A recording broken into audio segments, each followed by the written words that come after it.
हमने अपने सिंदूर बॉर्डर में भेजे हुए हैं। बिल्कुल। अपने मेरा भाई भी जम्मू कश्मीर में है, मेरे पति भी मणिपुर में है ना, मेरा भतीजा, मेरा अड़ोस के पड़ोस के, हमने अपने देश के लिए अपने सिंदूर कुर्बान कर रखे हैं। यहाँ पे आंटी जी हैं, उनका बोला बेटा भी, पति भी और पिताजी भी फौज में है ना।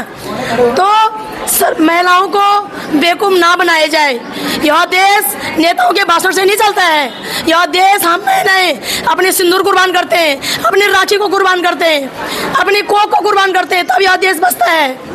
ये सरकार इस प्रकार से सैनिकों के श्रेय अपने आप ना ले, पहली बात। सेकंड थॉट्स, यदि यह कंपनी फर्जी थी, इसका मतलब हमारा गृह मंत्रालय फर्जी है, इसका मतलब हमारे किसी मंत्रालय फर्जी है। यदि हम अपनी सरकार पे भरोसा नहीं करें तो यह महिलाएं भरोसा किस पे करें, है ना।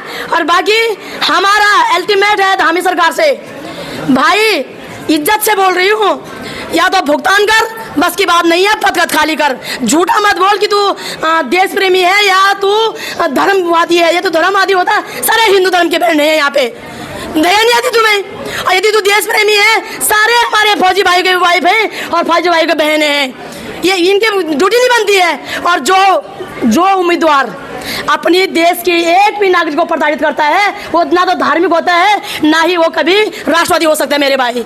इसलिए प्रत्येक व्यक्ति को जागना होगा, नारी को हल्के में ना लिया जाए। अब हम न केवल बहनों अपना पैसा वापस लेंगे, हम अपना अधिकार, अपना हिस्सा लेंगे इस देश से। जो हमने इस समाज को, हमने ना मानव समाज को जो जन्म देने में सहा है, जो इन्हें पालने पोषने में सहा है, जो सरकारों को बनाने में सहा है, जो हमने अपने कुर्बान, अपने भाइयों की, अपने बच्चों की, अपने बेटों की, अपने पिता की कुर्बानी हम सरहद पे दे रहे हैं। हम पूरा हिस्सा लेंगे और देखते हैं हमें कौन हमें हमारा हिस्सा नहीं देगा। इनका हम दुस्सार कर देंगे हम इनको पद में बैठना। ये हमें उल्लू बना रहे हैं, ये हमें उल्लू बना रहे हैं कि क्या ये अनजान है, क्या पद में बैठे लोग अनपढ़ है तो कर क्या रहे हैं वहाँ पे। आपको निकल जाना चाहिए था, या फिर आप वहाँ पे मिली भगत है, जो कुछ भी है, केंद्र सरकार हो, राज्य सरकार हो, इस देश की महिलाओं को आपको जवाब देना मुश्किल हो जाएगा। हम आपको समाधान दे रहे हैं, आप आपातकालीन फंड बनाइएगा, हम भी उसमें कंट्रीब्यूट करेंगे, हम भी उसमें पैसा जमा करेंगे और हमारी सारी माँ बहन बेटों का पैसा सम्मान सहित वापस दें। हमारा पारा ना चढ़ाया जाए। जिस देश में माँ बहन बेटियां सड़कों पे हैं, वहाँ धर्म की बात करना, धाम की बात करना और झूठे राष्ट्रवाद की बात करना मात्र एक छलावा है। अब मैं एक भी मातृ शक्ति का इस्तेमाल नहीं होने दूंगी मेरे भाई बहनों, एक भी मातृ शक्ति का इस्तेमाल नहीं होने दूंगी। या तो मेरी जान जाए, मुझे फांसी लगे, गोली लगे, जो मर्जी सो लगे, लेकिन आपका पाए सरकार को चुकाना पड़ेगा। भाई जी, हमने एक सिम लेना ना, डाटा जानो से नहीं जान सरकार पर।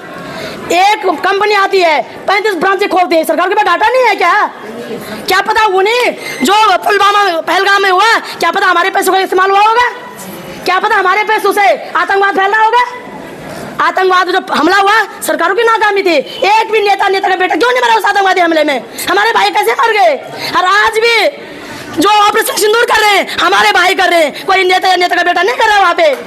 इसलिए गलत फहमी ना पाले, हमारे भाई आतंकवादी से लड़ रहे हैं, हम भ्रष्टाचारी से लड़ेंगे और खदेड़ेंगे तुम्हें, हम खदेड़ेंगे भाई। चलिए, बहुत धन्यवाद आपका। और इन बहनों की जो पीड़ा है उसको सुनकर भाई साहब आंसू निकलना स्वाभाविक है। मैं अपने सभी दर्शकों को एक संदेश देना चाहता हूँ। बहुत से लोग कहते हैं कि भाई साहब बहुत ये पैसा दूना करने चली थी और आप ही इनका मजाक बनाते हो, इससे बड़ा दुख होता है। तो कृपया आप अपने ही लोगों का मजाक न बनाएं। जैसे कि मैं कहता हूँ, आज हमारे उत्तराखंड के अंदर पहले हम कहते थे सड़क, शिक्षा और स्वास्थ्य, अब मुद्दा एक और जुड़ चुका है, वो है सुरक्षा का। सुरक्षा, शिक्षा और स्वास्थ्य को लेकर सरकार को जो है तत्पर होना पड़ेगा। आज देखिए, हम ही लोग अपनी उन माता बहनों को बदनाम करते, बेटी बहुओं को बदनाम करते, गांव में रहना नहीं चाहती। और भाई साहब उसका कारण है सरकार।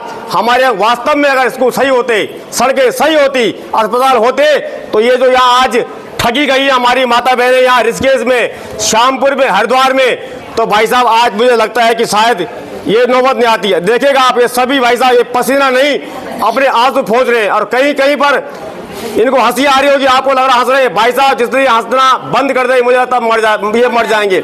मैं अपनी कई बार वीडियो में बोल चुका हूं कि आपका हंसना ही आपके दुश्मन की सबसे बड़ी ताकत है। तो आपकी चेहरे की मुस्कुराहट कोई न ले जाए, आप बरकरार रखें। भाई एक बार मैं और कहना जी जी कि इसमें ज्यादातर गढ़वाल के लोग ठगे गए हैं। बिल्कुल। मैं धामी जी पे क्षेत्रवाद का आरोप लगाती हूँ, क्योंकि यदि इसमें इतने कुमाऊं की भी होते हैं तो धामी ज्यादा एक्शन ले लेते हैं ना भाई बहनों।